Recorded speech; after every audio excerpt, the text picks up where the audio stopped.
शहराच्या मध्यभागी उभा असलेला तो बंगला दुरूनच वेगळा दिसायचा. उंच भिंती, मोठं गेट, आत कायम शांतता. त्या घरात अमोल नावाचा मुलगा राहत होता. त्याच्याकडे खूप पैसा होता, सुख सुविधा होत्या, सुरक्षित आयुष्य होतं. पण त्या घरात हसण्याचा आवाज कधीतरीच ऐकू यायचा. सकाळी ड्रायव्हर शाळेत सोडायचा, संध्याकाळी परत आणायचा आणि रात्री अमोल आपल्या खोलीत एकटाच बसून महागड्या खेळण्यांकडे पाहत राहायचा. सगळं असूनही त्याला नेहमी एकटं वाटायचं. काहीतरी कमी आहे, पण नेमकं काय हे त्यालाही कळत नव्हतं. त्या शहराच्या दुसऱ्या टोकाला रेल्वे रुळाच्या जवळ पत्र्यांच्या घराच्या गर्दीत प्रशांत राहत होता. तिथे जागा कमी होती, आवाज जास्त होता आणि आयुष्य नेहमी धावपळीत असायचं. आई आजारी होती, औषध महाग होती आणि प्रशांत लहान वयातच मोठा झाला होता.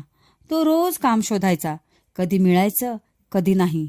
पण संध्याकाळी रुळाजवळ बसून मोकळा श्वास घेणं त्याच्यासाठी सगळ्यात मोठा आराम होता. त्याच्याकडे भविष्याची खात्री नव्हती, पण आजचा दिवस जगायची सवय होती. अमोल रोज शाळेतून परतताना त्या रुळाजवळून जायचा. एसी गाडीच्या काचेतून तो बाहेरचं जग पाहायचा. एक दिवस ट्रॅफिकमुळे गाडी थांबली. अमोलची नजर तिथे बसलेल्या प्रशांतकडे गेली. फाटके कपडे, हातात तुटलेलं खेळणं आणि तरीही चेहऱ्यावर हलकं हसू. अमोलला ते दृश्य जरा विचित्र वाटलं. इतकं काही नसताना हा हसतो कसा, हा प्रश्न त्याच्या मनात पहिल्यांदाच राहून गेला. दुसऱ्या दिवशी अमोलने मुद्दाम गाडी तिथे थांबवायला सांगितली. तो खाली उतरला. पहिल्यांदाच तो आपल्या सुरक्षित भिंती बाहेर उभा होता. प्रशांत त्याच्याकडे पाहून थोडा घाबरला, पण अमोलने साधा प्रश्न विचारला, तू रोज इथे बसतोस का? प्रशांत हसून म्हणाला, हो. इथे बसलं की डोकं हलकं होतं. त्या छोट्या वाक्याने अमोल काही क्षण गप्प झाला. त्याला कळलं नाही, पण तो क्षण त्याच्या आयुष्य बदलणारा होता.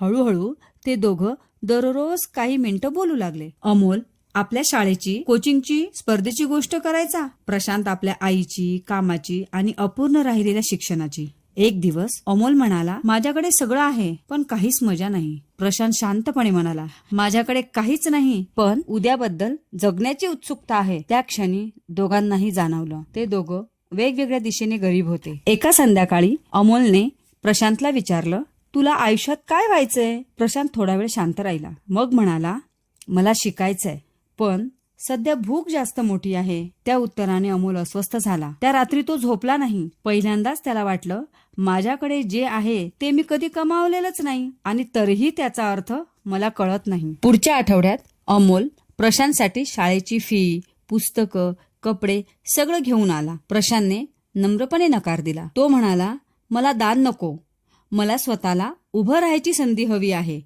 अमोल काही वेळ गप्प राहिला.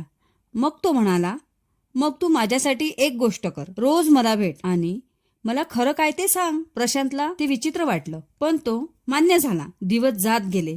प्रशांत हळूहळू शिकू लागला. संघर्ष कमी झाला नाही, पण दिशाच मिळाली. दुसरीकडे अमोल बदलत गेला. तो कमी बोलू लागला, पण जास्त ऐकू लागला. एक दिवस अमोल आजारी पडला. डॉक्टरांनी तपासून सांगितलं, शरीर ठीक आहे पण मन थकलेलं आहे. आई वडील गोंधळले. अमोलने फक्त एकच नाव घेतलं, प्रशांत. प्रशांत हॉस्पिटलमध्ये आला. त्याने वही उघडली आणि स्वतःच्या आयुष्याच्या नोंदी वाचून दाखवल्या. संघर्ष, अपयश, छोटी आशा. अमोल रडला. तो म्हणाला, तू गरीब आहेस पण तू जगतोयस. प्रशांत शांतपणे म्हणाला, आणि तू श्रीमंत आहेस पण तू कधी जगलाच नाहीस. वर्ष गेली. प्रशांत शिक्षण घेऊन अधिकारी झाला. अमोल मोठा उद्योग सांभाळू लागला. लोक म्हणायचे, अमोलने प्रशांतचं आयुष्य बदललं. पण एका मुलाखतीत अमोल म्हणाला, मी त्याला पैसे दिले पण त्याने मला कारण दिलं जगायचं. कथेचा शेवट एका ओळीवर थांबतो. गरिबी पैशाची नसते, ती अर्थ नसण्याची असते. आणि श्रीमंती पैशांनी येते पण अर्थ माणसांमुळे मिळतो. जर तुम्हाला अशाच अर्थपूर्ण कथा ऐकायच्या असेल तर आमच्या या चॅनलला लाईक करा, सबस्क्राईब करा आणि बेल आयकॉनला क्लिक करायला विसरू नका. थँक्यू.